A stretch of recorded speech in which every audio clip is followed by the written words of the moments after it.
We are live.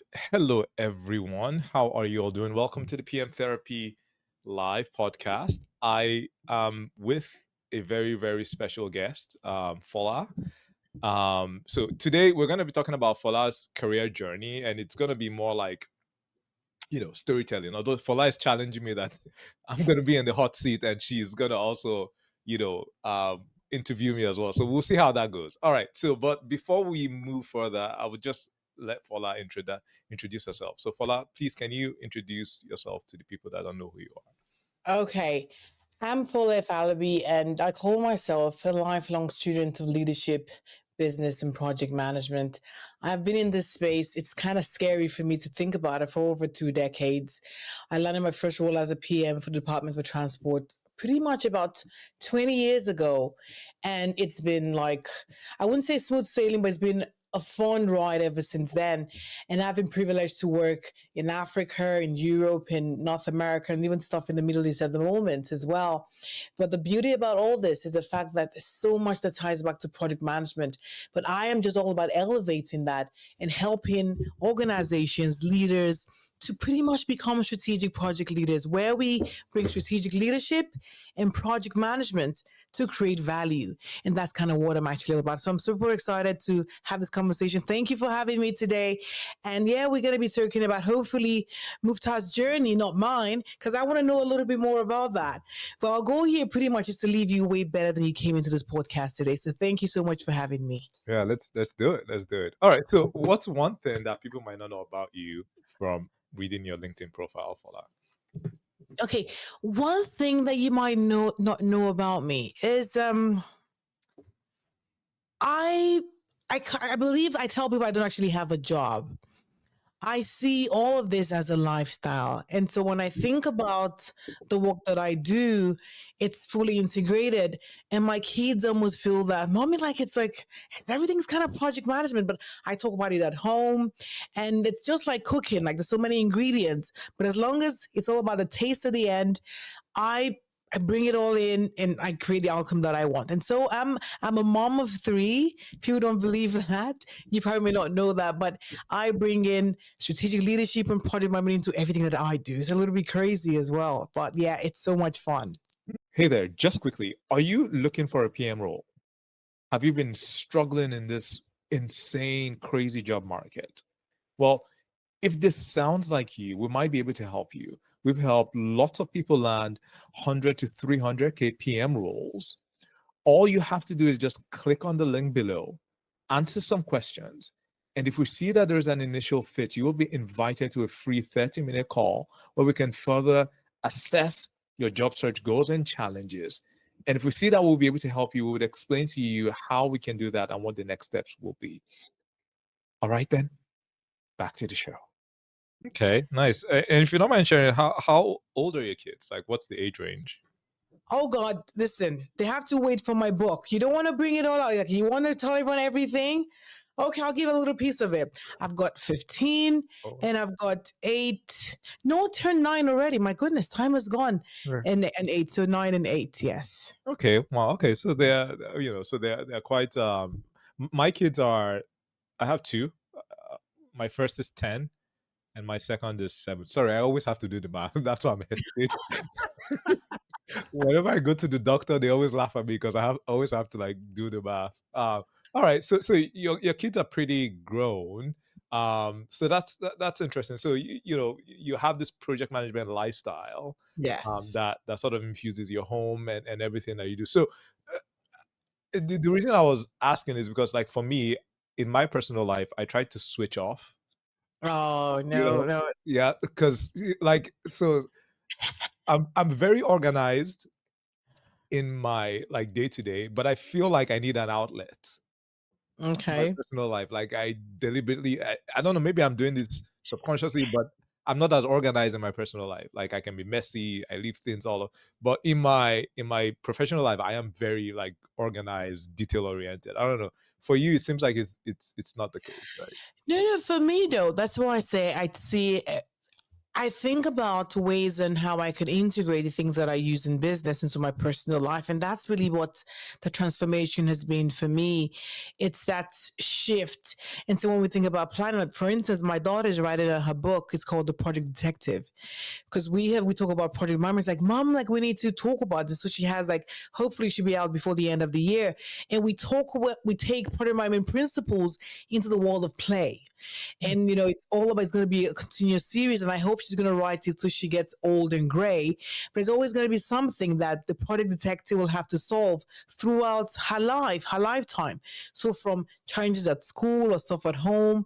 And so we've infused the concept of play into project management, so where they can plan, they can get organized and get things done. And so what I've actually been able to do now is I kind of think about life as a project.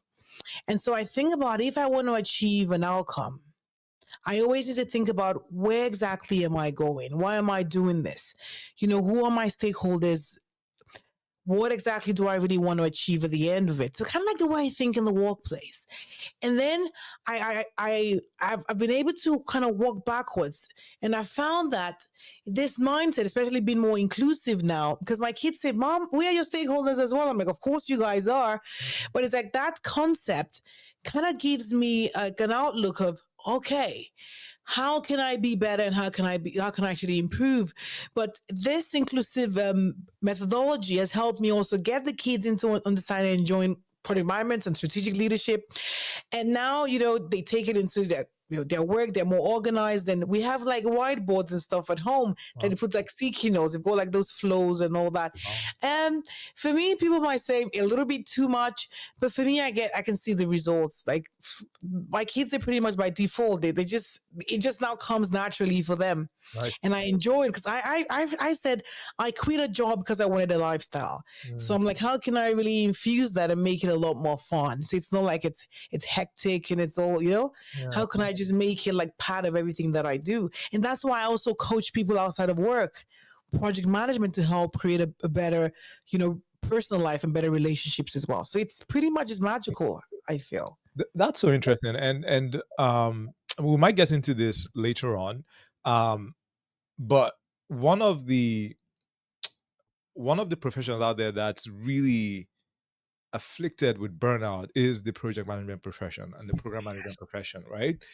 So I think that maybe this infuse, like when you see it as a lifestyle, like you don't really have this separation between, I don't know, maybe that's one way to combat burnout. I don't know, I'm just Yeah, thinking out loud. yeah, and I think when we think about burnout, first of all, what does that really mean? Like we are kind of like overstretched and overdoing things, and you feel that you've got so much to do, not enough time to achieve it, and you're like, how can I?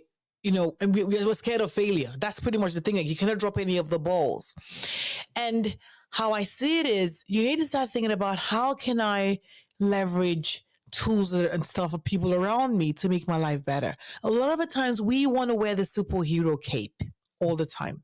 As PMs, you're planning, you have your teams, you have all the deliverables, there's just 5 million things going on at the same time. Mhm. And the times you need to just step back and say, who else can actually help take some of this off my plate? And not because you're not capable of doing it, but because you know that you have people who you've hopefully enabled to take on those tasks as well. So Mm. being able to manage it, and I said when I call it a lifestyle, there are things that now I can delegate even to my kids at home. I can actually ask my husband to do. I could ask my team members because I know I'm now comfortable, Mhm. because I know I have been able to train, support, and empower them to help me do that. And so for us, we really need to step back and think about every single time. I have a quadrant that I created as like a 4 box little cubes. I think about what is urgent, but what is most important is actually going to give me the highest level of return. Mm. So high impact, easy to achieve. And high impact, harder to achieve. That's the other box. And at the bottom part, we have the low impact, easy to achieve and low impact hard to achieve. So every single time with everything that has to be done, you need to think about what are those things that are high impact that are easier to achieve. And I use that even at home. So it's all of those principles. So I teach my team the same thing. So when you come in, you look at your part of your team, say, what do we need to do today? That's going to give us the greatest return. What's going to help move the needle for the organization?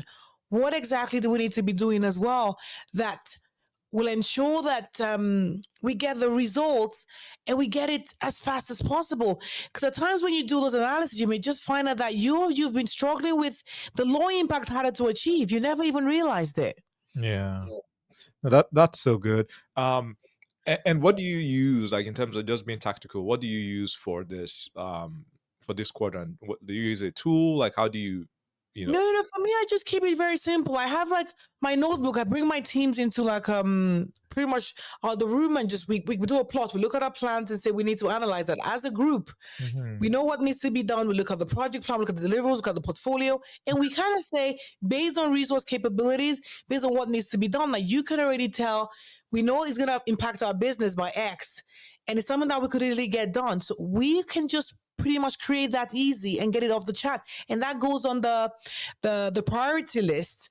And my personal life, the stuff that we already know, and I say, what do I need to be doing today that's probably going to bring me more income in my business faster? Yeah. But at times we just find out that we're doing some other things that are not. At times we think about tools and stuff, but just keeping it simple. Yeah. Just it's just the way to go. Post-its, yeah. No, amazing. I love that. Just quickly, for those of you that are watching, use the comments, ask questions, chime in. I see Osama, just left a comment there. Successful managers that who let the system work and maintain the same issue, and the senior maintain the remaining. Okay, maybe you are still in the middle of typing that, but Usama, thank you for chiming in. But for all of you, that are watching, please feel free to chime in, ask questions while we continue the conversation. So, Fola, can we now go back a bit because we want to talk Okay. about your career. So before. I want to drive this conversation in three parts. Like before you Okay. became a PM, Okay. while you were a PM, and then PM leadership, right? Okay. So let's go back. What was it? What was it like for you before you became a PM? Okay, interestingly, before I became a PM, I have got a first degree in philosophy, interestingly, and I did a postgraduate in management, and then I did an MBA. However, within that journey, I have to give Mr. David Alabi the credit for this. I heard about project management from him the first time when he was about to go do his Prince 2 exams. At the time, I think we're just friends for about a year or something. Like, what exactly is this whole project management thing, right? And this was like 24 years ago. And then he was like, it's about planning and management. At the time, he was into Oracle and IT and technology. And I was really fascinated. At the time, I was into like recruitment and HR. And I said, and I did a bit of like a customer care and those kind of support. But I was in school as well because I was always at every time in my life interesting. I seem to have always been going to school or studying for something because I know that I was in a postgrad at the time though in management and leadership. But either way, I could already see a lot of similarities in the things he was talking about as to like being more organized, how you plan, how you get results. And I was actually fascinated. I said, I think I could see myself doing this. And as well as I could already see a lot of the stuff he was talking about in the stuff that I was currently doing, but there was just no structure in it. And so I took that away. I remember when he did his exam, I got the Prince 2, that's Project and Controlled Environment, which is kind of like the PMP equivalent in Europe. Yeah. And I said, let me look at this. I kind of had the book and I put it on the side. But believe it or not, what was fascinating was that at the time, I remember I looked at the jobs. They were earning like £300 a day or something. I'm like, oh, this is a good one. Like, why don't I check it out? And so I said I definitely wanted to explore that. But in between the transition of me doing like, customer service and optimizing operations and switching to getting the PM role, I started like mapping my current role and what the kind of PM was actually meant to be doing. I could see similarities when I had to lead teams and do stuff already. And that created a roadmap for me to say, I think I can truly pitch this. Hmm. And I remember going in and started reading my Prince 2 textbook, the book, and mapping it out. And I did my resume. I remember throwing my resume out. Oh goodness, you don't even want to know the first job I ever landed. This, you guys just relax and as we just let's take a deep breath as we take this. Okay, I felt like what have I got to lose, right? I sent in my resume. This was for a role for the Department for Transport. And when I got into the interview room, guess what? Just imagine how many people were on the place to interview me. Just have a guess, Mufta. 3, 4.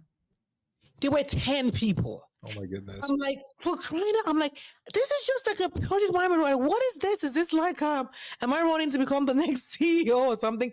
All this was like, what's going on in my mind? And so just to be clear, this is for a PM role at the Department of Transport, right? Yes. Okay. All right. Cool. Yes. Continue. And so at the time, so I just felt, just have fun anyway. I think at the role, he kind of had the role of assistant project manager, because what had happened, I found that the PM actually had an accident. Oh. And so they kind of wanted someone who could come in and backfill before we actually felt, way better. Okay. So anyway, so I remember getting off the train at Charing Cross. So yeah, I got in the room, and so when I saw the people, I'm like, oh gosh, you're not getting the job anyway, right? And so I dropped my bag. You know what they said? Do you want tea or coffee? You know what? I'm like, I want tea and coffee. Nice. And juice and anything you have. But seriously, I was just more like, relax. Rather than even being interviewed, I was the one interviewing them because I kept asking questions. I'm like, why are we doing this? It was like a major IT transformation project. I was asking questions around, because in England, we've got the Department for Transport. We've also got the National Rail Service as well. So I wanted to understand how the systems actually how they interacted, what were the links, had this similar project been done on that particular part of the business. And believe it or not, like, I guess they were probably fascinated, right? Because I was more like curious.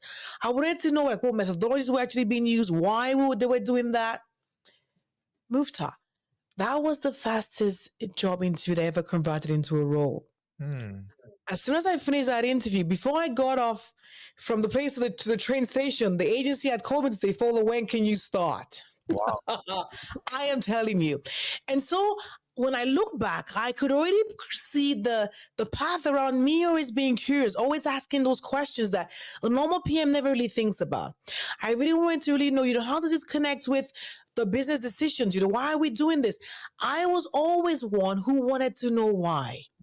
Okay. I wanted to understand the bigger impact every single time. And I never realized that there was anything really so strategic about this. But it was just my mind of just always fitting into things and wanting to like see all the interconnected layers of things. Yeah. So that was kind of, yeah. You want to say something? Yeah, no. So this is so fascinating. So when you applied for this role, you were in recruiting HR. Is that correct? Or you? Yes, I did. I did human resource. I also did customer service and customer retention. All right. But I did project. But what I did then was I was able to demonstrate the projects that I have already done. I did stuff within IT within my group, but my main role was within that particular field of business. And so the difference here was I was able to demonstrate the projects that I have already led and the support I've done within technology that gave me a chance and a seat at the table at that time. What gave you the confidence? Because like this is Department of Transport. Like this is very different. Like and you're not even right now. You're not technically a PM, right? Well, I mean, Yes. you led projects, but you don't have the title. Like Yeah, I mean, apart from that, I didn't even have this certification as well because they were shocked. Because I remember when I said I didn't have my Prince 2 at the time, they were like, "Are you sure?" Because believe it or not, right, I had read things, I had married all the ideas, and I could already apply that to my role. You see the difference. So although I never showed up and said I had a designation, but they never even could believe the idea I wasn't even certified yet. So what was key there was what I have something that I do with my clients is more like a career mapping sheet where I'm able to help you map out where you're at and help that fit into the box of where you want to be.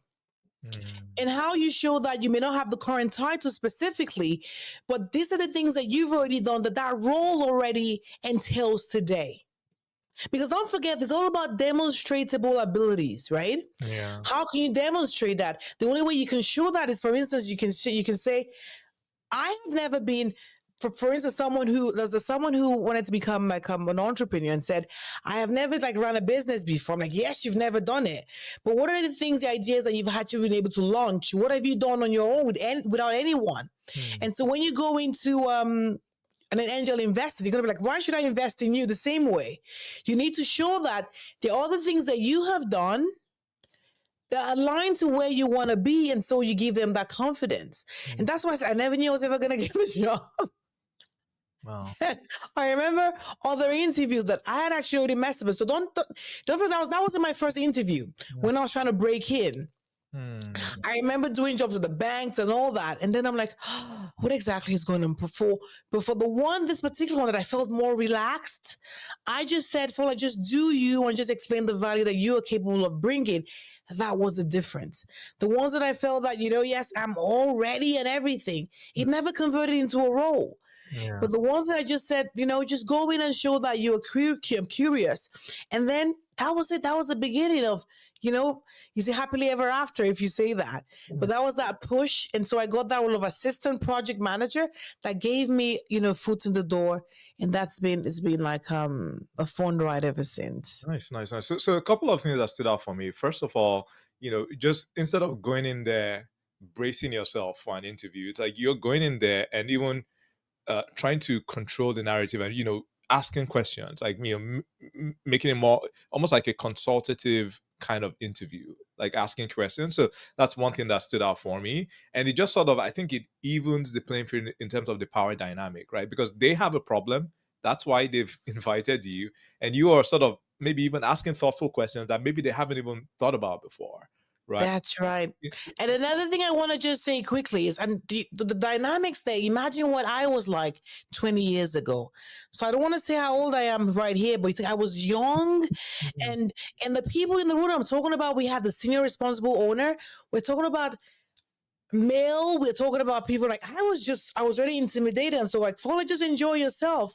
And so that curious mind, the fact that I was fresh, I really wanted to learn. I said, I am just here to make things better. I want to know as much as possible so we can ensure that we are truly successful. And every single time you come into a room and say, I just want to add value.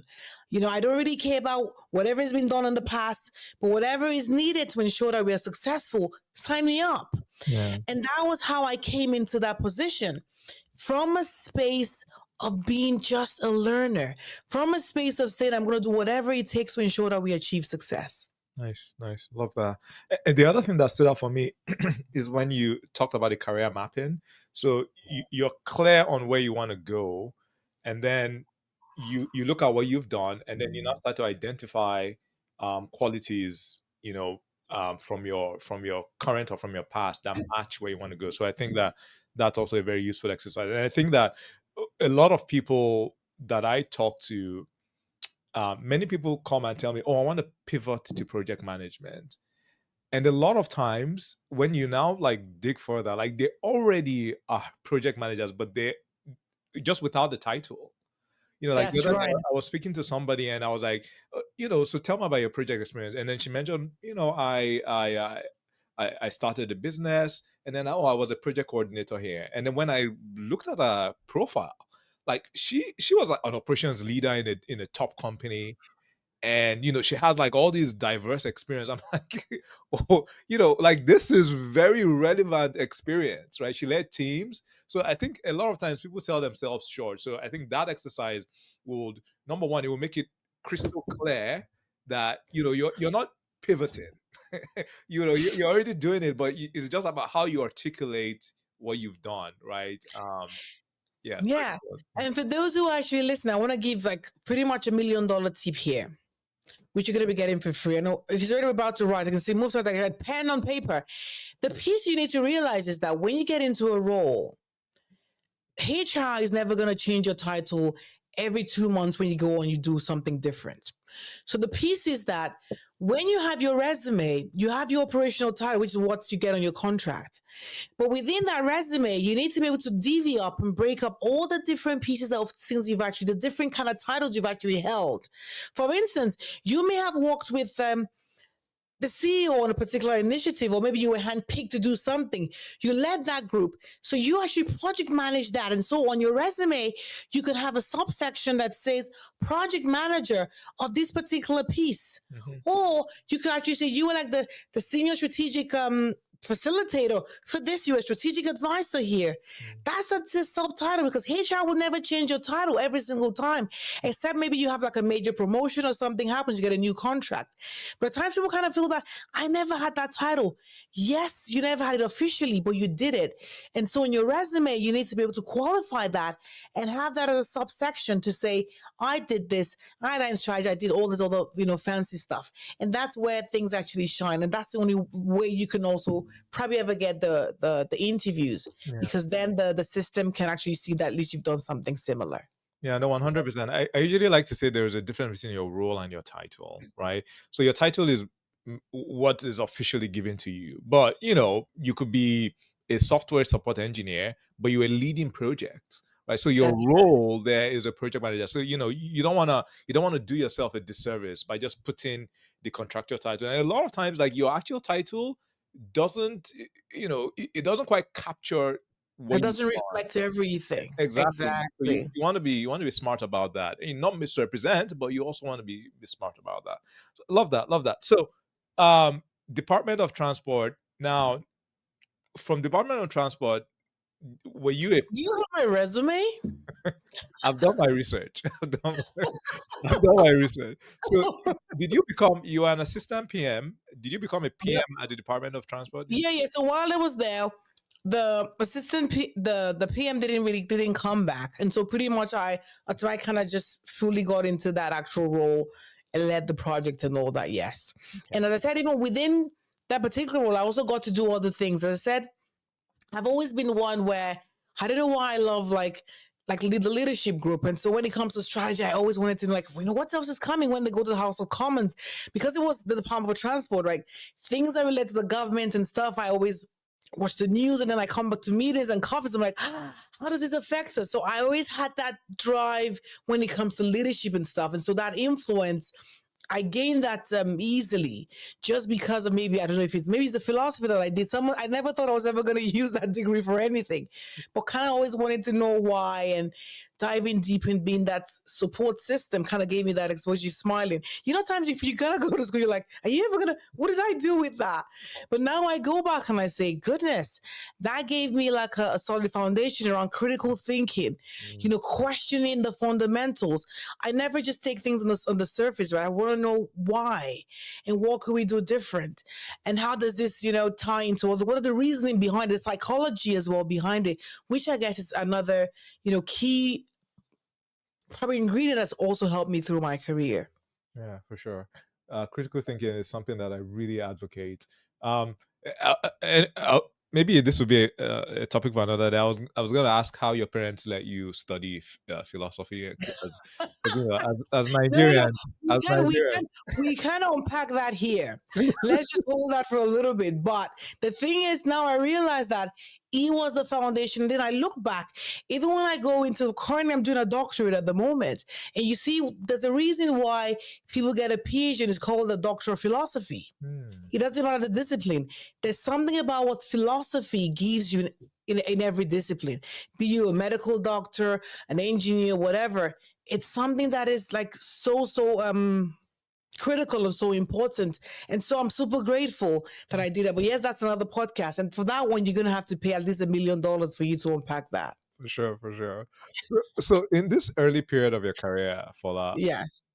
what was the most challenging or the toughest period or situation that you faced? I think for me, it was the age factor. I was so young. And I was in a field, you can imagine, I go into rooms, we're talking about IT. It was more male dominated as well. You don't even want to imagine a young female woman in a room. There are times in meetings where I'm the only woman and the only person that looks like me in those particular spaces. And people who have got like technical backgrounds, they talk about, how the UX and, all this fancy stuff when it comes to tech and IT. And quickly I went to go do ITIL at the time because I'm like, I need to know this. So rather than just waiting for the information that the tech teams and the SMEs come and they give me, I wanted to understand what exactly was the architecture like, how were the testing. I even did some testing for some of the projects. I volunteered. I was a PM though, but I'm like, what's really going on? Can we do some tests? I did that. I really wanted to like dive into understand that. And so for me, one of the key challenges though was more of the factor of I at the time didn't have that technical grounding from the IT perspective, but I was able to cushion that by getting certification, getting supported and mentorship. And what else will I say was a challenge that I had as well? I think it was maybe just a technical piece. And I think that's really what comes to mind for me because nothing else jumps out. Maybe I asked a lot of questions. Hmm. I don't know if that was a good or a bad thing, but I asked a lot of questions, and it probably it helped me a lot. But on the challenging side, I think it was just a technical background, and I was able to fix that pretty quickly by Hmm. getting the training and the support. Okay, so three things I'm hearing. You said age. You said in a male-dominated space, and then Yes. the lack of experience or lack of technical experience there. So um, how many people are facing this right now. How do you go from that challenge and not cowering? Because many people will it stifles them. Like, how do you go from that? How do you? What's your mindset in terms of surviving that and Okay. moving forward, and maybe even using that to your advantage? Because you mentioned that you ask a lot of questions. I've been in situations where I ask questions and like, yeah, I was castigated for that. I remember Yes, one time, for sure. For like the sure. VP was like, "I told you this 5 times in the public," and like, I mean, it didn't. It hurts. It didn't stop me, but like, yeah, it's not easy. So how do you go from that challenge, that mindset to maybe even turning that um to success? Okay. With everything, the theme of what I always say is act as a PM, but think like an executive. And so every single time that I show up in spaces, although I have my current role, but I always want to frame whatever it is in line with whoever my audience actually is. And so just like asking questions, I tend to do all of this offline. Close doors. You need to have allies. You need to have people where you've got safe spaces to lean on, share, and actually learn from. Because at the end of the day, no one has all the answers. But obviously, you don't want to seem as though you're incompetent. And so you want to be able to build, some people get coaches, some people get mentors. For me, I tell people I wasn't fortunate enough to have even a mentor through my career. I figured a lot of these things out on my own. I got burnt. That's why I say you don't need to you don't need to feel, you need to start from experience.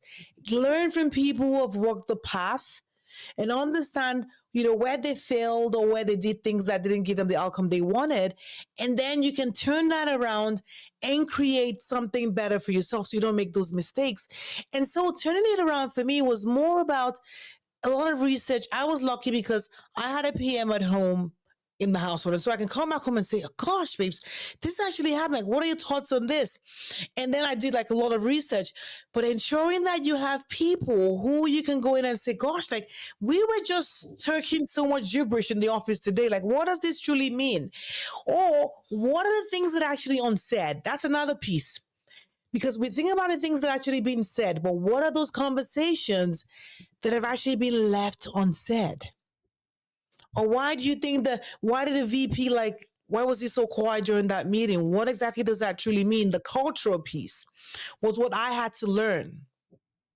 I remember where there was another technical analyst, for instance, on the team. He was like the lead IT transformation expert. And we almost kind of butt heads because he felt that he had, knowledge. And apparently, in hindsight, I realized that he actually wanted the role of the PM, but he never got it. Mm. And I came as an outsider and I got the role. And he felt that he had a technical background. But to lead a project at times, I know you need a technical expertise, but the relationships you then, the management and the setup is absolutely critical because at times when you're so technical, you get into so much detail that you lose sight of what really needs to happen, which he never really had. But after some time, I was able to coach and mentor him. And then he then realized that, oh my goodness, this is really not a battle between Fola and myself. It's more about how can I build those capabilities to prepare me for the role of a project manager that I truly want. And being a technical expert doesn't equate to you getting the next promotion or getting you up the ladder. It's all about how you can translate ideas into tangible outcomes. And so that's the reason why we've got technical leads and technical teams, right? And that's the reason why a CEO or a CFO might not really know all the rudimentary basics, right? But he knows enough to answer the questions that are actually needed as well. Yeah, no, for sure. So, a couple of things that I'm hearing: you need to have allies, you need to have safe spaces where you can ask questions, because it's good to be curious, but you also need to sort of read the room, right? You don't want to. That's true. Your credibility is very important, because That's I true. usually tell people, like, as PMs, we don't lead with, we don't have authority, so you need to be able to lead without authority, and the way to do that is to be as credible as possible, right? Oh, Yeah, yes. so that stood out for me. Another thing that stood out for me is, you don't need to be as technical as possible, but like things like relationship building, being able to I guess shepherd the endeavor, right? Being able to read the room, right? Being able to influence people without authority. I think like that is something that's very critical, and maybe that's something that you should even double down on and lean into, right? Because that is your own core competency, right? As opposed to, I mean, know enough on the technical side so that you can drive and lead, Yes, but your core competency is execution, right? that's So true. that's sort of what I got from what you said. Any thoughts there? No, no, yeah. I think overall there's something in psychology that I love. It's I talk about cognitive flexibility. It's a skill that everyone needs to develop, right? Your ability to actually switch, even when it comes to like idea. You one who is agile. I was given this illustration when I traveled. I just got back from Dubai a few days ago, and I looked at my fish tank, and I said there were three fishes in there. And I realized that one had actually passed. And I said, how come you have the same species of fish in the tank, the same environment, and some actually thrive and some don't? Mm, I'm like, what's changed? Like nothing it wasn't a case that I massaged one or I did something different to the fishes in the tank. And then what stood out for me was about flexibility and adaptability. How, so within that, things maybe the temperature may have changed a bit, something may have changed, but there's probably one that kind of felt that maybe I'm not comfortable that way. mm, Your ability to actually be adaptable is a key skill that you need. Being flexible to change when it comes to ideas, being curious enough to ask the questions. But again, when there's a pushback, you're okay to say, okay, it's not the right time. So that flexibility, that agility, it's the key skill that everyone needs. And true to form, even when you look at the World Economic Forum, when you look at the top skill for between now and 2030, it stands out as top that every professional needs today. mm, And so when I look back at my career, and I can see that I have always been one who's actually been flexible. I've gone from managing project to working around quality management to doing strategy. I've just been open to say, what's needed, I can actually fix it.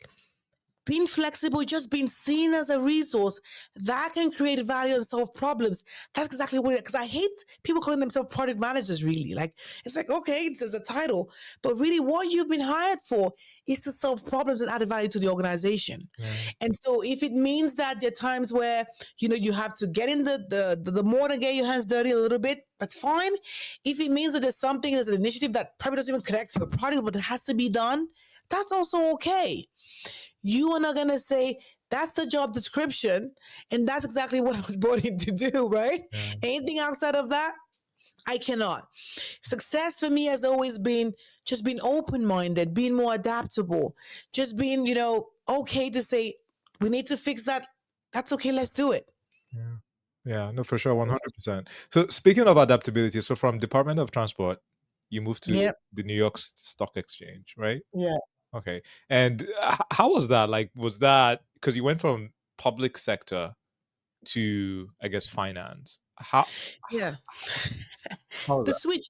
It was interesting. So what happened was what was a good one was it was actually it was an IT company that got bought over by the stock exchange. So we used to support the back end of the trading platform.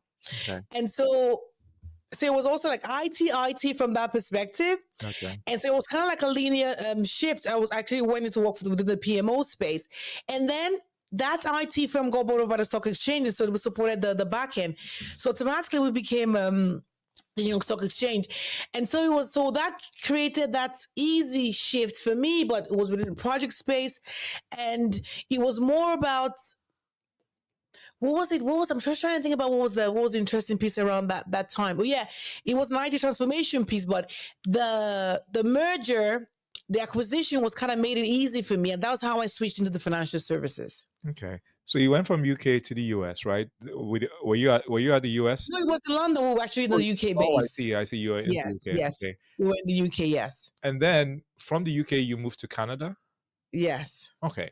So what was that like for you, the move from the UK to Canada? Because I know it's when you came to Canada, you now moved into PM leadership roles. Is that correct? Right. Yes, so even within the role within the New York Stock Exchange as well. So I worked within the PMO, and pretty much I led teams within that particular space. So I kind of already was exposed to leadership Okay. when it came to that particular role.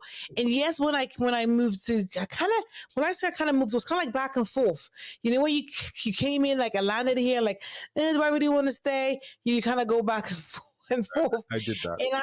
And yeah, you did that as well, right? Like, okay. But anyway, and in between that, I think I kind of did some other little consultancy pieces here and there. You cannot really put everything on your resume. It's Mhm. like those are like the big organizations I actually did work for, but I had done some other support stuff for other organizations. But from there, though, the major move for me was when I came into to Canada to make Canada home, and a headhunter headhunted me because I remember it was just like a couple of weeks. I'm like, do I really want to stay? Do we want to go back? Mm. And I was in Toronto at the time, and then they moved me to Calgary to manage the PMO for Forties Alberta at the time. Okay. And how did you get found? Because now were you because right now you're seen as Yeah, a I had thought my leader. resume. So what I did when I knew I was moving, Yeah. so I put my resume. I think it was on Indeed or something, one of those online sites that I was available. I think it was Indeed. Then LinkedIn wasn't as popular, right? When you think about like years ago. Yeah. And so like, the recruiter saw my resume there and said, are you available and stuff for work? I'm like, why not? And at that time, I was actually being interviewed by Morgan Stanley. So Nice. because I was in financial services, there were teams that because I was in the former Lehman Brothers building Mm. in Canary Wharf, and it was interesting that I had people that we used to have covered. Like when I was interviewing them, like, "What are you doing in Canada?" I'm like, "Why did you leave the UK?" So I almost switched back to the financial services, but that role was meant to move to. I had to go to Montreal to do that role, and I wasn't really French speaking. I'm like, do I really want to do that? So that piece was kind of in the background before I got the opportunity to work for Fortis. That brought me to Alberta. Okay. And you've been in Alberta ever since. So now that you are in I guess you're a PM leader, you're in PM leadership. What would you say is different, right? So in that transition from being a PM to being in PM leadership, are there some things that you had to unlearn? Are there some things that surprised you in that transition? For me, though, I would say like if you probably go back and you think about my story, some people might say, "Fola, you were probably just maybe just born a leader, you've always had it in there. So although even when I was like an analyst, I talked about the way I ask questions. I really wanted to understand the bigger play. I think I've never really wanted to play small. And so although I never had those titles, I was always one who always saw things. It's kind of like boots on the ground, like eyes on the horizon every time. And so it was one that I just fit in like a glove. There were things that I was always asking those questions with the directors, the VPs when I had the chance to, and taking the role to manage a PMO for 40s Alberta at the time was a lot like it was easy for me. It was more of a case of like how can we really transform the space and how can we make product management beyond just tasks, time, and schedule. Because this particular PM role, the PMO team kind of sat within IT, which is what you see. Like the product management space is always driven by IT technology, right? And then you see that there are other pockets of we had operations that had a product management group that were based in Erdry, I think, at the time, and working to see how we could actually really merge. Because for me, it's I don't really like so many silos. Mhm. I know that there's beauty in doing things like in different spaces, but for me, I always felt that what can we really let, what can we share? And maybe because I'm more of like a I want to bring everyone in, so it's always easy for me. So in space, I'm always like, "You're doing this, right? So why are we reinventing the wheel?" So a lot of the conversations I always had is always, "What can we leverage from each other? What efficiencies can we really gain by pulling together?" And so with that mindset, it's always easier to pool and bring things and become, elevate that, so organizations see greater value and more efficiencies. And so, what did I really have to unlearn when I think about that? Was maybe forgetting a little bit more of the technical stuff and maybe thinking more, because I always thought about the business. I'm trying to think about what I had to unlearn. Maybe I just have full disclosure here. For me, it's something I've always struggled with. It's more about, I think people call it the politics that happen in the workplace. Mm. And so it's a case of I kind of had to learn, because I'm almost like an open book, right? Where I say, you can already tell kind of how I feel. If there's a problem, I really like, Mufta, can we have a meeting? Can we sort it out? Yeah. But I kind of saw at that level, that leadership, people were like smooth in the locker room. Like when people talk about different things. When you come into the room with the executives, they say something else. And then I'm like, what's truly going on here, right? He's like like different shades of gray. I'm serious. Because I'm like, are we really working towards the same goal here? And so really, I had to like really step back and say, how do I really play this? Are you like, is it like a different Fola with this team? Is there a different Fola there? It was also a little bit of a struggle, and also probably what escalated me to start my own business. Mm. And so it's You're tired of all the corporate crap. They're like, I'm just gonna go start my business. So yeah, like the politics thing is something that at first the way I was like, okay, yeah, I don't like all this politics, but you have to because you have to sort of work with it, not play politics, but like politics will be there no matter what, no matter how good the company is, because resources yes, are limited, and then people have different agendas or different priorities, so you need to be able to yeah, work with all of that, right? And steer your initiative to its destination. yeah. There was a question that I was going to ask, but it was very important, but maybe it will come back. uh, Okay. yeah, so was there anything that, like, I guess, how did you learn to quote unquote play politics? No, I think for me, I didn't saw it more as, I won't call it politics anymore because I had to go learn this. And so what the safe spot for me was I had to lean on my direct line manager, which became the game changer because I was getting burnt out. I was getting like super frustrated. But when it came to delivery, now I just say, guess what? Boss, my work here is to make you look good. Mm-hmm. I'm here to deliver value to you. So tell me what I need to do. And then when I hand over everything to you, whatever way you want to massage it, every way, you just go do it. So I can relax and create value for you. Yeah. So that was my own strategy to say, now I want to leave you to pull the stronger levers and let you just feel comfortable. As long as you're comfortable with my work, because I almost got burnt. There are times where I remember in this role, but fast forward, so I don't want to call the organization yet, but Yeah. I was in my room as a manager I remember there was a day a VP came into my office and said, Fola, I'm going for a meeting. I want you to come with me. And then I'm like, okay, it was my lunchtime. And so I just packed up my lunch and then I went off. This was a C-suite meeting. Then we talk about when you get in the second floor, in the other tower, we have the big bosses there. We're talking about multi-billion-dollar conversations. We're talking about lessons learned from like a major initiative that actually didn't go so well. Yeah. Like I'm talking about this is the big deal. At the time, I was just a mind. I'm talking about this is like 5 levels ahead of me. Wow. But there were ideas that my VP had already said, had spoken about. He knew that, oh, yes, this lady is capable of doing things. But that was also a problem and a challenge that it almost became a downfall for me as well. Because after that, like different talks, so Fola is like, the next shiny thing in the organization. I'm like, oh my God, hell no. And in hindsight, I probably would have maybe said, can I run this by my manager first? Yeah. Because when I came back, because my manager was like, hopefully, I learned that you were at that C-suite meeting. I'm like, listen, I was just pulled in. You seriously, like, it wasn't like planned. It wasn't anything, but it almost became a little bit of like some friction afterwards. Yeah. Because then my name was kind of being called in different spaces to say, I want you to lead this, I want you to lead that. It was kind of good, but I now felt so uncomfortable because at that time my boss wasn't. Yeah. And so now learning from that for other people who are actually watching is like, you don't want to put anything, you don't want to do anything that gets you, because he's the one that makes the direct decision when it comes to your career. Yeah. When they feel threatened, then there's going to be a problem. Yeah.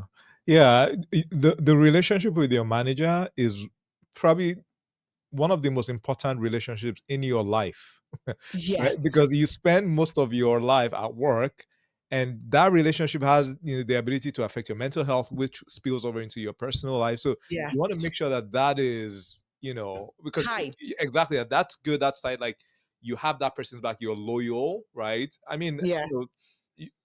things happen, but if that's not right, it affects everything else. And if it's not good, then start looking for a plan Another B. role. Exactly, but like that relationship is very important.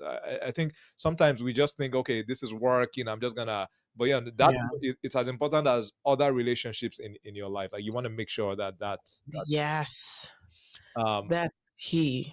amazing. Fola, you want to do some lightning round before we wrap up? Oh, as in answer some questions or ask you questions?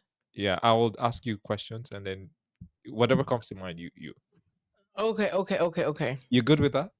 Yeah, I'm fine. All right. Are you a morning person or night owl? Oh my goodness. I have always been a night owl before, but now interesting, I kind of say I'm hybrid. I never knew I could ever be a morning person Yeah. because I was so dead and I drag things in the mornings. But now in the last couple of months, I've been able to switch because I've had deliverables that I've had to deal with countries that had that different time zone. And so I realized that I'm currently both now. Okay. Awesome. Nice hybrid. What's your superpower? I think relationship building and just being a people person. Yeah. Why don't you tell me? What do you think is my superpower? I think so as well. And maybe we can pause the lightning round here. Do you think, because I think that it seems like this was very central to your success, like you're able to, with your personality, you're able to bring people together, you're able to rally people and all of that. And I think that it seems like that has been key to your success. What about somebody who is maybe not as extroverted? I'm sure you coach people that might not necessarily have your type of personality. What advice would you have for them? But interestingly, I'm actually not an extrovert. Do you know that? Okay, no, I didn't know that. Uh-huh. You see what I'm saying? When people see me, but you people just have this perception I'm actually an extrovert. Interestingly, I'm an ambivert. And the key though is I could be like indoors and stuff, and it's a lot of work to actually interact. But when I'm in spaces where I can share that same energy. I want to add when it ties into my purpose. That's why I say believe that I'm really doing stuff that's in line with my purpose, what God has actually called me to do, and that's why it's different. And then I get energized. And so apart from this, everything else is so draining. Like to say and talk and chat at times, I cannot. And so I think the key though is always ensuring that you're doing stuff that in line with what brings fire, in your belly. Nice. And so people see project management as a profession. I said it before. For me, project management, leadership, it seems like a lifestyle. For me, it's more about how can I help people really achieve purpose? Like, how can they earn more? Financial freedom is great, though, but create a life they truly desire. Mm. And that's what it is. And so that makes me excited. That's why I could decide to, even if it's 2 a.m., I could wake up and still do this. Mhm. But for some other things, I cannot.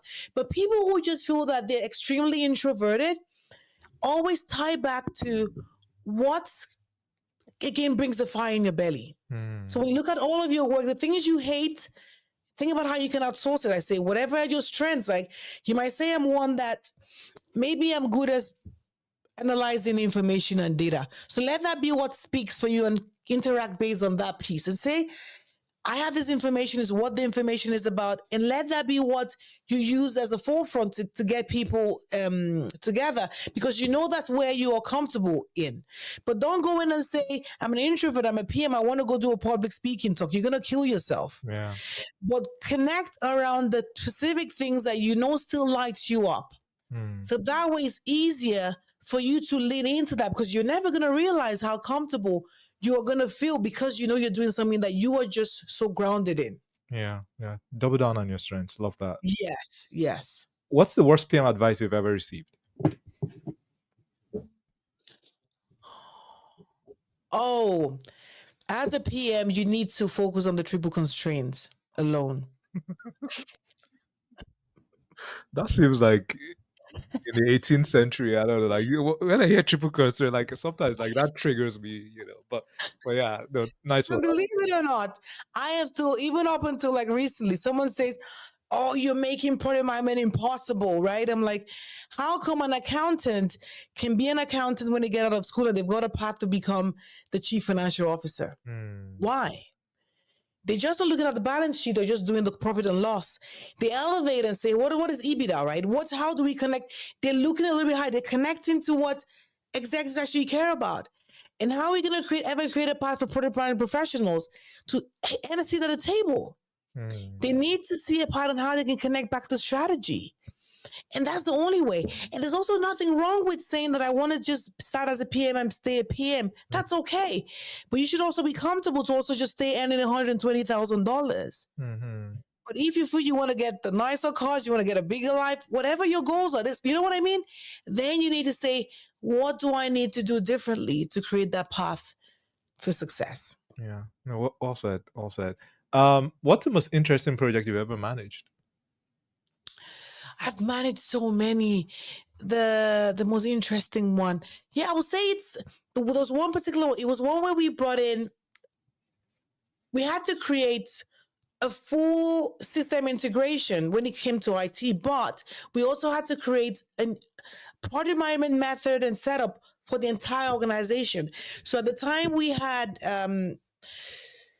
siloed project, because we had like bigger product pipelines like energies, like keystone pipelines and all of that. Hmm. And now we had to create an overall system where every project, every group had to follow a specific methodology. So it actually involved, when you talk about stakeholder management, like technical piece with different groups coming together, talking about process, Hmm. putting together a systematic approach for everything from cost to product to leadership. It was huge, but it was one that it was a lot of fun because we had the good, the bad, and the ugly. But at the end of the day, yeah, he was a success. So it was one that involved like so many people, so many teams, different perspective, different methodologies. But believe it or not, we had to create consistency Hmm. across, a multi-billion-dollar organization. Oh my goodness, that sounds like fun.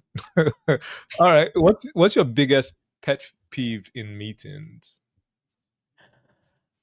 Oh, just someone just going like just on and on and on, like flogging a dead horse. At times you kind of say, okay, this didn't go well, we've got it. What can we do differently? Because you hear the number one thing that PMs actually are not great at. They know how to poke holes and show problems, but they never come with a solution. Hmm. There is a problem. I know that. But what have you done to give us options to say, how can we fix it? Yeah. This was on the critical path. Okay, we get it. So, what are the things that we need to do now to ensure that we can bring things back on track? Do we need resources? Do we need to like change something? But don't just show up with problems, because listen, there's so much problems in the world, right? And I think that even there's a subconscious thing that people feel when they now start to see you. Like it's like whenever I see you, I know that you're gonna raise my blood pressure. Right. So Exactly. you don't wanna be that person, right? So people might not Yes, know, but like when they're now thinking of cutting people just want, you are. all right, let's Can you remove, just get rid? yeah, Exactly. let's remove Because, my this is my Advil. Let me just exactly. remove this Because thing. the thing is, people don't realize that we spend the better part of our lives in the workplace. And that's why I say I want to make it fun, right? Yeah, We want to make it, that's why I say we want to make project management, we want to make the workplace a lifestyle. People don't see when I'm in a team, I don't see that's another project. We enjoy every single day. People are excited to come to work. Even I teach at a university. I get students who say, I did a night shift, but Fola, I cannot afford to miss your class. right, That's how fun I make it. It's so relatable. right. They can connect, they can take things and take action. And that's what I want to make the world. I want to make the world a better place. Amazing. And so we can, let's try and do this together. And so like those people who just come in and say that person is a problem or there's a problem. I know there's always a problem, but what are the solutions or what do you think we could do to make things better? Amazing. Awesome. So we have some questions. I know we have a few more minutes. Do you have time to do a few questions from Okay, the audience? okay. Yeah. Awesome. That's fine. So Brian says, I tend to deep dive as much as I can with a potential partnership with mindset. Where can I add value? Okay, so basically he tries to dive deep as much as he can, and he usually has this question: where can I add value? What skills do I have to move the business? What are Okay. experiences that are similar to what I've overcome? So, all right, Okay. I think yeah. Do you get the question for? I think, and hopefully you can probably just chime in later, Brian, and see if I answered your question. I've got a framework which I created. It's called the ORV framework. Think about this: organizations reward value. 3 words. And when I spin that around, it becomes opportunity, risk, and vantage. And what I mean by that, every single time you think about what opportunities can I actually see, and when you think about opportunities, a lot of the times we always feel that it has to be one new business idea. But no, it could even be the fact that if you're within IT or you could be in infrastructure, you may have gone to a conference, you've seen that there's a new tool that could help solve a particular problem. You want to just say, oh, there's an opportunity there. I could share this and say, could we leverage this tool? Could I learn a new skill? Could I even do a launch and learn with my group to share a new idea? At times we feel that we are not competent enough to do, we need to bring the superpower from outside. No, you want to raise your hand up and say, I think I could fix a particular problem and I could share my perspective. Opportunity. Every single time you see that, how can I make things better? R for risk. Every single time you want to see, how can I help reduce risk exposure? And you need to think about it beyond just your project, beyond your team. Is there anything else that you could be doing that could affect a different portfolio, operations? And then when I talk about the vantage here is, so what are the steps we then need to do to make that happen? What steps can we take now to leverage on that opportunity? And so does that mean you go back and do like an assessment? Is there a capability issue? But you can go in steps. I go in and I teach leaders, and we do this, and we can almost see from the value chain where their value leaks and how we can feel that. But you, as hopefully you're CEO of your life and your business and everything, because as a PM or as a professional, you're running a business. You either work for a business or you own a business. Either way, you're in business. So if you show up at work, you're going to say, how can I solve a problem? And so when you identify what the opportunities are, when you can actually see what the risk factors are and how you can mitigate them, then you can always create a plan that becomes the advantage for you and your organization to achieve that. And that's kind of been my guiding principle that I use every single time. And it has always created results all the time. And so it's that mindset shift to say that I am not competent enough, or maybe it's a mindset of, can I really fix that problem, or can I really show up and say it's possible? You can always body up with someone. Okay, move to and say, how can I fix that? It's that mindset shift, knowing that you can definitely be the change that the organization actually needs, and speak up. All right. Awesome. Brian, ORV, I hope that answers your question.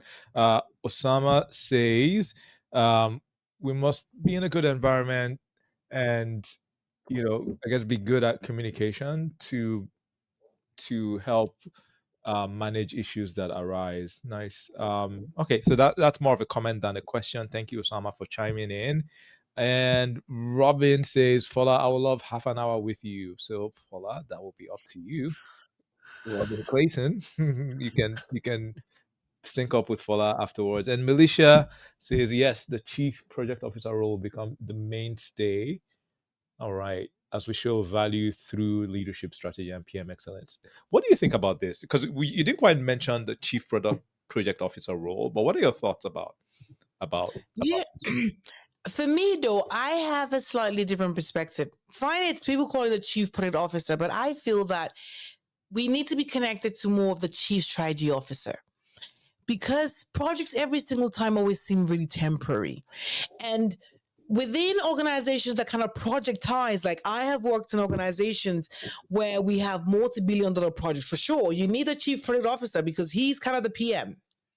He's running the show. Although he has that title, he's more of a C-suite executive. But when I think about a normal organization, a normal structure that we see things today, the way PM can truly connect seamlessly will be connecting to strategy delivery, products, and value. You see what I'm trying to say? So for organizations who don't even understand what product actually is, telling them now and say, you need another role called chief product officer. Like why should they? You know what I mean? It's the harder change for that to just come in as a new role. But when we can connect to what currently exists and say that we are really here to help you ensure we achieve our strategic objectives. And this kind of how we can influence that. It's more like an easy way to seamlessly integrate those positions. I know that we're going to start seeing product managers who are going to rise to those chief strategy officer titles easily.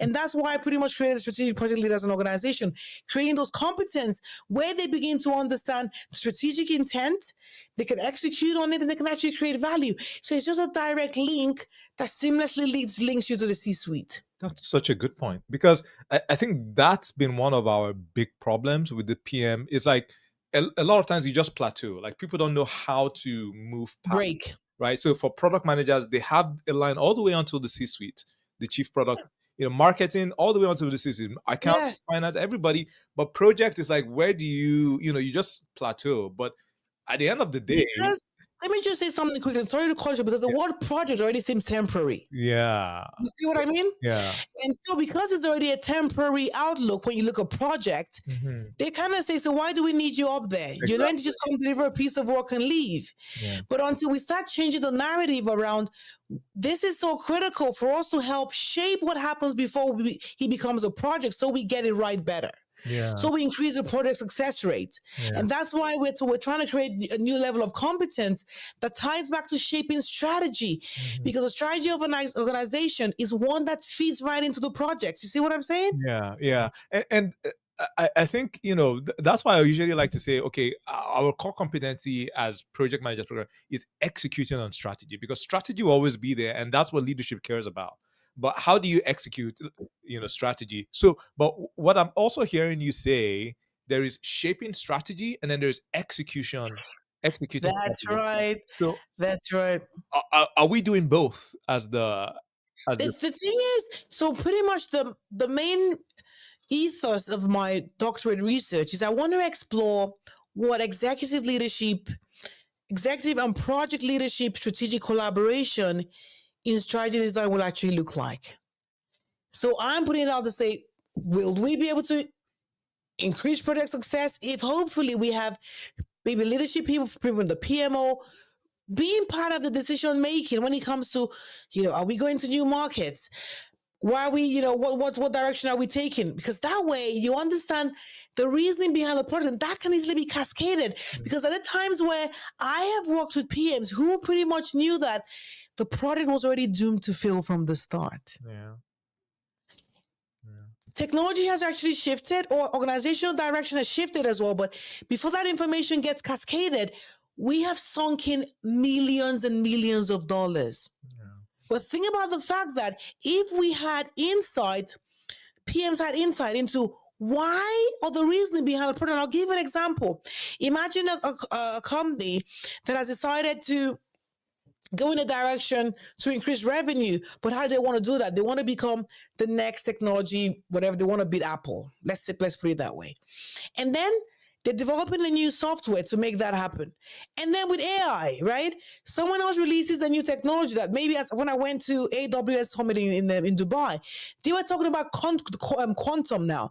There's a different level of computing that could go way further to actually compute and do some stuff way better. Then why should you even bother with a different type of technology that may be obsolete in the next 6 to 12 months? But if you're not part of those conversations, as a PM, there's nothing wrong. You're still delivering your project. But from a business standpoint, there's really no value in doing that because the switch will be beneficial now to a different type of solution because it's already been developed elsewhere. Yeah. So why bother with something that's actually going to change? You see what I'm saying? And so my question is, hopefully I'm going to be getting like interviews and surveys out. Do you think that there are things that would have helped you if you were privy to more information as a product manager, as a PMO director, as a project director? Because some of these conversations happen behind closed doors, Right. and you kind of get handed over the mandate to say, okay, now go run the project. Yeah. Yeah. Yeah, no, for sure. Like that context will help you a lot because otherwise you might just be operating in a vacuum. And maybe this now ties back to that triple constraint thing. Okay, I just need to just do but then, things change and the environment is very, very it can be very volatile and you need to be able to That's adapt. right. Going back to your point of being adapt. But at the end of the day, if your goal is to deliver value, right? You know, if your project is heading in one direction and you know that it's not going to deliver value, then you don't keep on executing. You go back to the drawing board and see how can you align to deliver value, right? So I really like. I think everything is coming back full circle and being adaptable. The ORV thing that you talked about, and yeah, no, I think this, that chief strategy of that. I never really thought about it that way. Like that is it. And easier. Yeah, and easier because sometimes I'm thinking, okay, chief operations officer, maybe developing a different expertise and going into chief product officer, but that chief strategy officer just seems like a very natural. Yes. And that's also why you then find even within the PMOs now, we now have PMOs that are now strategy realization offices. Yeah, You see, yeah, because now it's easier to communicate, like talking with a CEO and say that we are here to help you realize the strategic objectives. deliver strategy. Yeah. That's the language of what executives want to hear. Mm-hmm. And that's where the disconnect happens. Like PMs are struggling and saying they're not communicating the language of the executive leaders. What do they truly care about? Yeah, amazing. Yeah, it's funny how just your switching language can really just Can change. change, yes. Yeah, as opposed to To get fighting the for attention. hey, take us seriously at all. Just No. switch language. And it's a number one thing that I teach and I train people when I say, you can complain about this from now till the cows go home. If you don't speak the language of the executive, what will get your attention? For instance, someone says, I have a bit of a back pain. I say, guess what? You've got 10 days to leave. Like, I'm just trying to say, like, you need to get the alarm bells. I say, guess what? If we don't actually handle this issue now, it's going to cost us $3 extra million because the cost of borrowing has actually changed because of what's it called, interest rates. There's so many layers. You realize that when you have a project, organizations are borrowing money to fund your project. Yeah, Tying it back to something bigger and better, we gain their attention. Or your social license to operate is going to be affected. yeah, Oh, we never thought about it that way. How are you elevating the conversation back to becoming more strategic?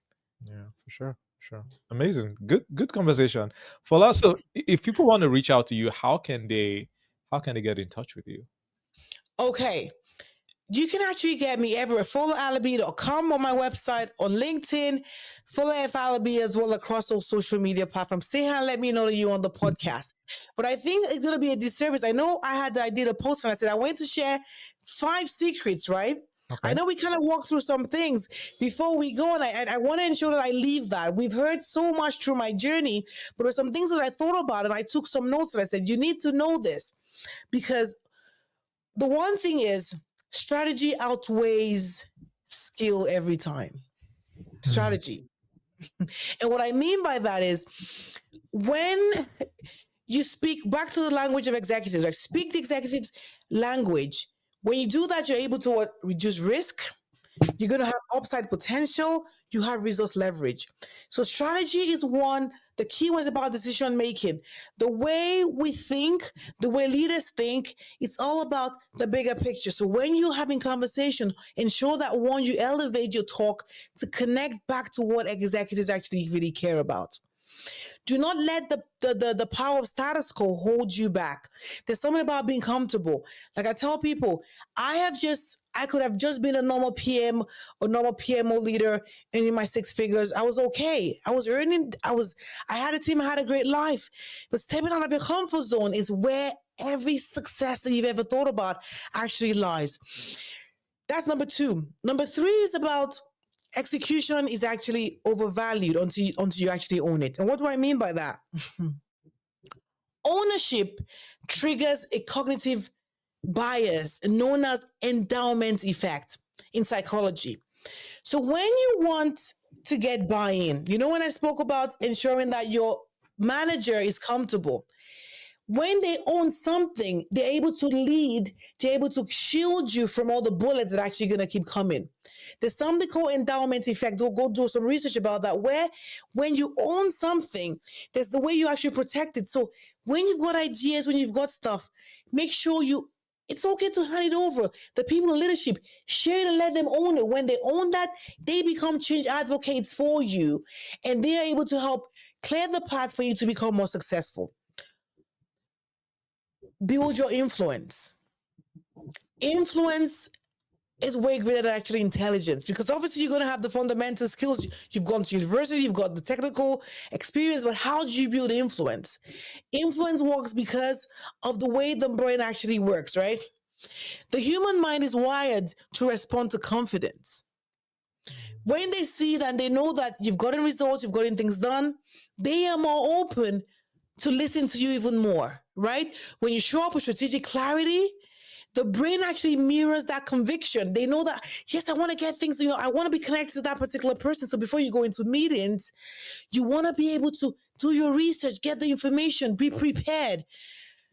This way you can start building. So spoke about when Mufta spoke about influencing without authority. It's the key strength. It doesn't matter if you're a project manager, you're an accountant, but there's one that connects to success, and you can only build that when you're confident, when you know your stuff, and when you're also prepared as well. How many have I shared already? I think I shared 2 or 3 or 4. Shared 3 so far. Yeah. Okay.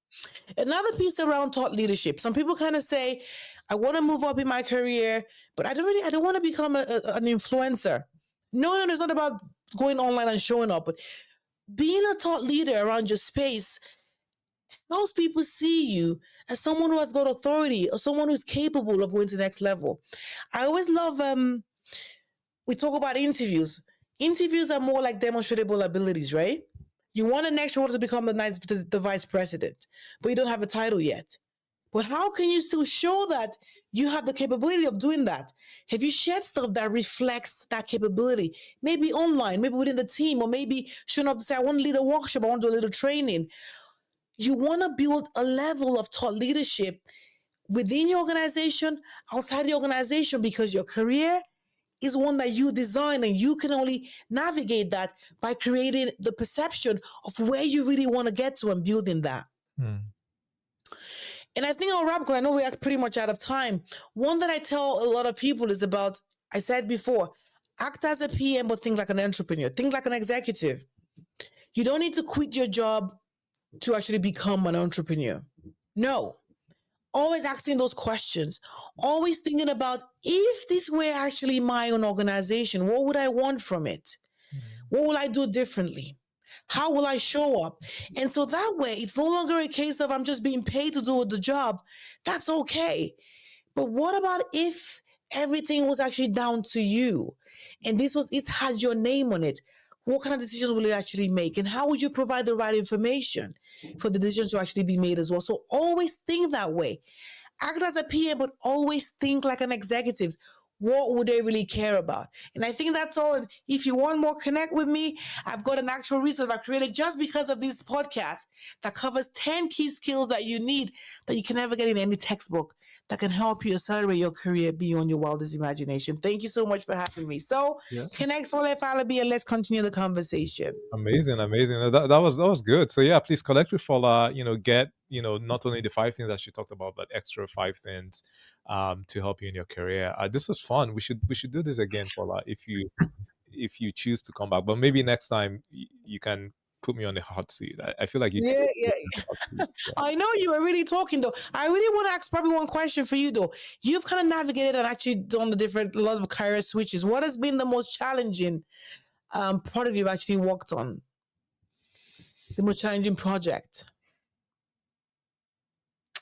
That's a good question. So I think there've been. It depends on challenging from what perspective. So what? No, Right? Sorry, go on. Yeah. no, anything. Like Yeah. what? So me that brought kind of made you come home and you're like, oh my goodness, I want to quit. Yeah. So I think a lot of times the ones that are really painful. I think those are the challenging ones, and what's really painful about it is that it's not supposed to be painful. Like this is an easy project, but the politics, the misalignment, So I think one that's coming to mind right now is a project that I led. So this was supposed to be two companies came together, right? And we're now building this technology. So actually this company bought two companies, right? And we now had to create this, we now had to fuse technology. So the politics that Mm. was involved, because both sides were vying for their own technology and all of that. So it was just insane. And I was leading that initiative, right? So, there is the technical aspect, like we want to deliver the next generation, and then there's also like the politics of people. Like it was insane. It was insane. So I think even still thinking about, there's some projects that when you think about them, you just revisit trauma. Like so, even till I, today, like I try to refuse to do a lessons learned because I don't have the courage yet. I need to, you know, just be in the right headspace and be able to now jot down like, because sometimes I try to do lessons learned and I just get re-traumatized and I just okay, maybe another time. So that's for sure. I know. I've been there taking Advil and Tylenol, like the headaches. You're like, how can we do this, right? yeah, Different levels and different things. I think, for me though, it's always a case of really understanding this is stakeholder profiling. Because when you sit back and say, what are different interests here? Like really understand what is in it for these people. yeah, Because that way you can now understand and say, okay, because they are veering for this, because they are going to be the ones who's probably going to be at the end of the stick later on. The person who's screaming loudest now may not he just wants to say, yes, I did that. So times when you then get to see where the people are coming from, because when you go through these offline meetings and then people open up and say, goodness, this is what's truly going on. They're like, ah, I never saw it that way. So those personal conversations are ones that really help. But seriously, those traumas, we've been there. I know. I can feel the pain for sure. That's a masterclass for another session. But yes, I think that for me, I say with all of this though, everyone's growth is really up to you, right? You can decide and say that, I want to just stay stuck or I want to just push forward. We've been able to navigate this and create something bigger and better for ourselves just because we decided to think differently. You don't need anybody's permission to think differently. for sure. You need the courage to just stop waiting and start designing the career and the life you truly want. That's it. It's just you're 100%. going to say, I'm going to take the steps today. I'm going to map out my career. I'm going to say, this is where I want to get to. What are the skills that I need? Who do I need to talk to? Where can I get the support? But how can I always focus on value? I think maybe the last thing I will really say will be in everything that you do, make sure you make your boss a king. If you really want to move up pretty quick, I tell you, when your manager is comfortable, you are definitely going to see way more success. Yeah, for sure. You always, yeah, loyalty. That's something that Yes. that would take you a long way. Awesome. That's a good place to end. For that, thank you so much. Thank you everybody for chiming in. And yeah, speak to you soon. We're gonna be having another session next week, same time. All right. So take care, everyone. Bye, y'all. Have a good one. Thank you.